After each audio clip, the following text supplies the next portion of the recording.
এখন কলেজত অভিজ্ঞ শিক্ষক নাথাকে তেতিয়াহলে কলেজবিলাকত ষ্টুডেন্ট নাহে।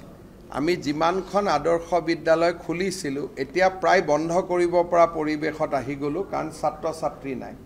যেতিয়া আমি কিয় ছাত্ৰ ছাত্ৰী নাই সুধো যে তাত অভিজ্ঞ শিক্ষক নাই, সেইকাৰণে আমি আধা আধা কৰি দিছোঁ। অভিজ্ঞ শিক্ষকো থাকিব, নতুন শিক্ষকো থাকিব।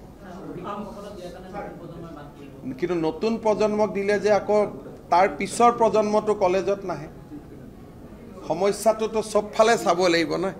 আমি নতুন প্ৰজন্মক দিলোঁ, কিন্তু নতুন প্ৰজন্মৰ পিছৰ প্ৰজন্মটো কলেজত নাহে। সেইকাৰণে অভিজ্ঞতাৰ মূল্যটো আমাৰ সমাজত সদায় আছে। নতুন আৰু পুৰণা দুইটাৰ সংমিশ্ৰণতহে সমাজখন চলে। এখন কলেজত অভিজ্ঞ শিক্ষক নাথাকে তেতিয়াহলে কলেজবিলাকত ষ্টুডেন্ট নাহে। আমি যিমানখন আদৰ্শ বিদ্যালয় খুলিছিলোঁ এতিয়া প্ৰায় বন্ধ কৰিব পৰা পৰিৱেশত আহি গ'লো, কাৰণ ছাত্ৰ ছাত্ৰী নাই।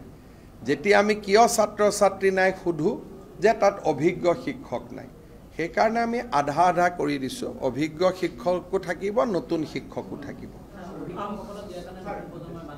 কিন্তু নতুন প্ৰজন্মক দিলে যে আকৌ তাৰ পিছৰ প্ৰজন্মটো কলেজত নাহে। সমস্যাটোতো চবফালে চাব লাগিব না। আমি নতুন প্ৰজন্মক দিলোঁ, কিন্তু নতুন প্ৰজন্মৰ পিছৰ প্ৰজন্মটো কলেজত নাহে। সেইকাৰণে অভিজ্ঞতাৰ মূল্যটো আমাৰ সমাজত সদায় আছে। নতুন আৰু পুৰণা দুইটাৰ সংমিশ্ৰণতহে সমাজখন চলে। এখন কলেজত অভিজ্ঞ শিক্ষক নাথাকে তেতিয়াহলে কলেজবিলাকত ষ্টুডেন্ট নাহে। আমি যিমানখন আদৰ্শ বিদ্যালয় খুলিছিলোঁ এতিয়া প্ৰায় বন্ধ কৰিব পৰা পৰিৱেশত আহি গ'লো, কাৰণ ছাত্ৰ ছাত্ৰী নাই। যেতিয়া আমি কিয় ছাত্ৰ ছাত্ৰী নাই সুধো যে তাত অভিজ্ঞ শিক্ষক নাই, সেইকাৰণে আমি আধা আধা কৰি দিছোঁ। অভিজ্ঞ শিক্ষকো থাকিব, নতুন শিক্ষকো থাকিব। কিন্তু নতুন প্ৰজন্মক দিলে যে আকৌ তাৰ পিছৰ প্ৰজন্মটো কলেজত নাহে। সমস্যাটোতো চবফালে চাব লাগিব না। আমি নতুন প্ৰজন্মক দিলোঁ, কিন্তু নতুন প্ৰজন্মৰ পিছৰ প্ৰজন্মটো কলেজত নাহে। সেইকাৰণে অভিজ্ঞতাৰ মূল্যটো আমাৰ সমাজত সদায় আছে। নতুন আৰু পুৰণা দুইটাৰ সংমিশ্ৰণতহে সমাজখন চলে। এখন কলেজত অভিজ্ঞ শিক্ষক নাথাকে তেতিয়াহলে কলেজবিলাকত ষ্টুডেন্ট নাহে।